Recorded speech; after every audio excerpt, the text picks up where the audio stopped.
Lara Croft is one of the most iconic female characters in gaming history. Both men and women alike easily recognize her character for her good looks and her wits, but it seems her appearance in game is constantly changing and being upgraded with the times and graphics of games. The Tomb Raider series celebrated its 20th anniversary in 2016, and with over 20 years under its belt, it's surely seen some changes. Before we begin, don't forget to subscribe to The Gamer and ring that bell to become part of our notification squad so you never miss a video. Without further ado, let's check out the evolution of Lara Croft in video games. 1996. So many good things happened in 1996. It was the year Spice Girls' song Wannabe hit the #1 spot, The Nutty Professor was released, and we finally got to see Lara Croft for the first time. Lara Croft was originally destined to be Laura Cruz when the game was going through preliminary work in 1993, but her backstory progressed, she became more English, and it became a major part of her character. Toby Gard, the brilliant character designer credited for Lara Croft's development, wanted her to resemble a female Indiana Jones, although that wasn't clear when he first began developing her appearance.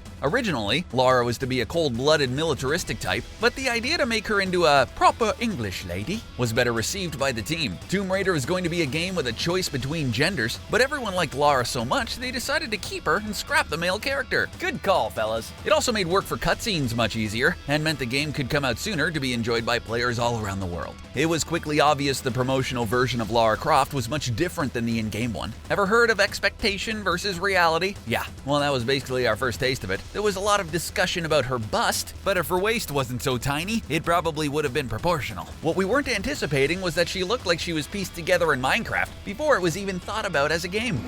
2000. We're just gonna skip 1997 and 1998, not that these 2 years weren't amazing, but Lara Croft didn't go through too many changes during that time. We should note she was given a bit more sex appeal over this time, where she posed provocatively and blew kisses to her fans. Oh, and she was also finally given her signature ponytail, which was the missing piece to the puzzle. But in 1999 and 2000, we saw some big changes coming to the Tomb Raider franchise. In Tomb Raider Chronicles, Lara would walk tight ropes, swing on horizontal bars, and somersault forward. She also got a new camo suit and a black cat suit to use during infiltration.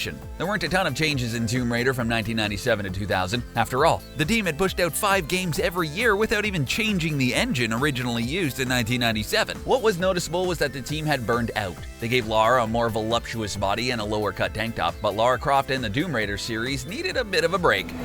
2003. Okay, so by 2003, we've had a 3-year break between games, and we're probably starting to wonder what on earth is going on. Where's Lara? Is the planet doomed to face an apocalypse because we just had 5 straight years of Lara Croft and now there's nothing but radio silence? We might have thought Lara Croft was finally killed off after all, but then she comes back in Tomb Raider, the Angel of Darkness, better than ever. It was noticed right off the bat that the game probably wouldn't live up to our expectations as gamers, especially since it was delayed for a full year, and when we saw Jeremy Heath Smith struggling and cursing at the game during a demonstration at E3, we basically saw what our future was going to be like. The core team was frustrated because it knew Eidos had pressured them to release the game before it was ready for the market. Jeremy Heath Smith ended up resigning after the release of the game, and Paramount Pictures blamed the movie The Cradle of Life's lackluster box office performance on the latest game. One good thing which came out of 2003 was the fact that Lara got a brand new and improved look inspired by the Tomb Raider film. She wears dark eyeliner and matching lipstick, and she's actually starting to look like a human. This is the first time the promotional artwork in the in-game model almost look the same.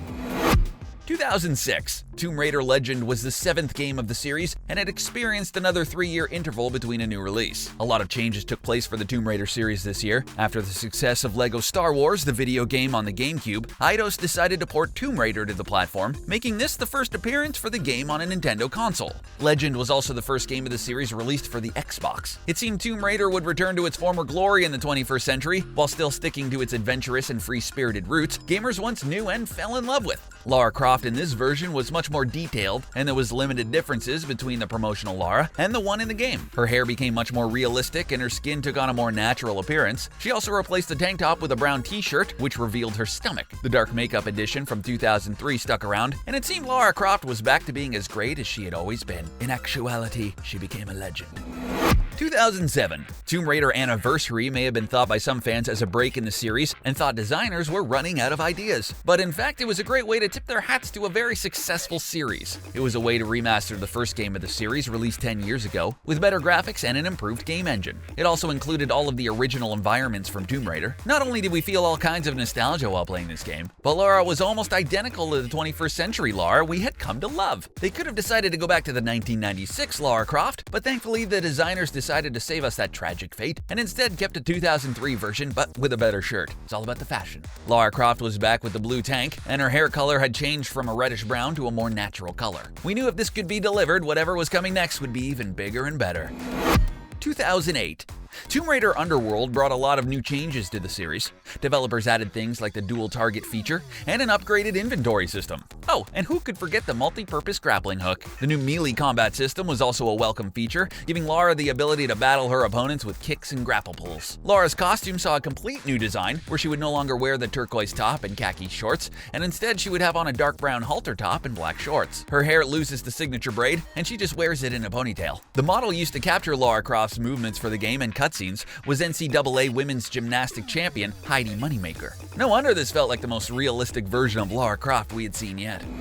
2010. In Lara Croft and the Guardian of Light, we got quite a few new things brought to the series, like a male character who wears even less than she does. Guardian of Light was not meant to be part of the original Tomb Raider series. In fact, it was intended to start a new series simply called Lara Croft. Anyone who had worked on the 3 games before this also had their hands on this newest edition. It would also be the first time we see Tomb Raider with multiplayer. You're supposed to use Totek and Lara together to complete missions, and the players must compete against one another to kill the limited amount of enemies in the game and grab the gems. While Lara keeps her blue tank top and keeps her toned down appearance from Underworld, it's the promo art that we're really impressed by. This is the most realistic version of Lara Croft we've seen, and it's been a long time coming.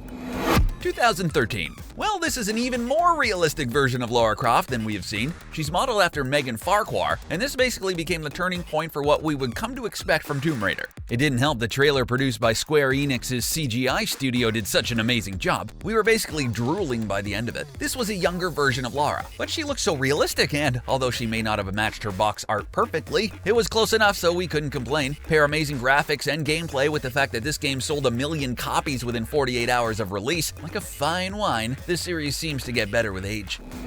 2015. We thought things couldn't possibly get any better than they did with Tomb Raider in 2013, but then 2015 came along and blew us all away. The game was still being developed by Crystal Dynamics, but the special edition Rise of the Tomb Raider 20-year celebration would really put the team on the map, making the game critically acclaimed. The game was praised for its graphics, gameplay, and characterization. It had sold nearly 7 million copies, and including new content, such as a story campaign, a gameplay mode, and new outfits and weapons for Lara. Lara Croft couldn't have become who she is today without a lot of effort and creativity put into her character. The fact that she's been a part of gamers' lives for over 20 years is unbelievable, but that only proves she was able to adapt to the changing times without hearing any complaints, which is truly incredible. We can't wait to see what Lara Croft will be in the next 10 years, because she's come so far from her blocky form in 1996. Ah, those blocks. Good memories.